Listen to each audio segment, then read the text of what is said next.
Okay, a widespread down bar through previous support, which we've been talking about already. A down bar on a widespread and closing on the low, pushing down and through a previous support level with the next bar down. Now that's important. Okay, why is that important, Philip? That next bar down, widespread down, next bar closes lower. Right, if the first bar is down and there's quite high volume on that bar, there could also be some buying. The next bar down shows that there's still far too much supply in there for there to be any strength. Perfect. So that's what confirms it. You should have had some sort of up move behind you. And this price action, okay, is used to lock you into a poor long trade. You will see no demand after this to confirm the weakness. Now, how many of you here saw the YouTube video I did on oil in 2008? How many of you saw that? Or 2009, I think it was. Just want to see how many viewed the YouTube video. Just have a quick look. See many of you actually watched the YouTube videos. That's a lot of people. Okay, good. All right, excellent. Okay, and if you haven't seen the videos, you can go to YouTube, just type in trade guide, or you'll find them. But what I talked about was oil, and this was when the oil market had to go to $200 a barrel. We all know that. I'm not going to dwell on that. But the real indication on July the 18th of 08, when the news was all bullish, was that bar there, that widespread down, took out all the support to the left, did something. Now, Tom, that high volume down bar like that is there for a reason, okay? And it appears to lock in all those suckers that got in long at the top on the news. They now think to themselves, what just happened? Why did professional money do that? Well, it's a very good way of locking in their profits.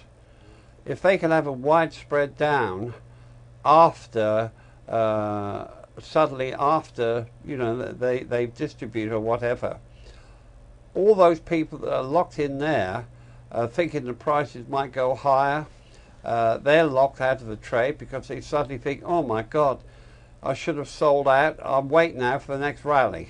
Of course, in a bear market, rallies never appear, not enough to get them out of trouble. There's those people that were going to short, then say, oh, I'm too late now, it's gone down too far, and it goes on and on and on. There's lots of other ways that widespread down has a great influence on the psychology of the herd and other traders. Let's look at some other examples of that. That's a great one. It's a weekly chart of the crude oil futures contract. Now we can look at the Forex contract just on an hourly chart. Now this was the British pound. This was recent. I traded this. This was really a clue that we were going to see a decline, which we have seen now over the last week and a half, 2 weeks in the British pound. And it's all around, ironically, our Chancellor telling us some good news. Well, it was. That's where we saw that upthrust. That's exactly where we saw that upthrust. Oh, good news. Yeah, exactly that. Now, this was Tom and I have been watching the pound very closely and the dollar because I've been trading the currency futures contracts as well as the spot. Now, here we see the principle in action. Now, look at the bar that I've arrowed there, and you'll notice that the spread is enormous. In fact, it's the biggest spread or range on the chart. But what makes that very, very powerful sign of weakness is that it takes out this support that I've drawn at 544.6, which had held support for quite some time. It came off on very, very high volume, and the next bar closed down. Now that, for me, was the key. But look what happens as we try to go back up through it. Look, we go back up, and then it begins to drift back up, and it's no demand all the way along here. You've got serious signs of weakness, and then you get a little bit of weakness here and the whole thing takes off. So all we see here is that widespread down. Anyone who was long this contract because they'd read too much news about the dollar pound, there's plenty about there, was stuck.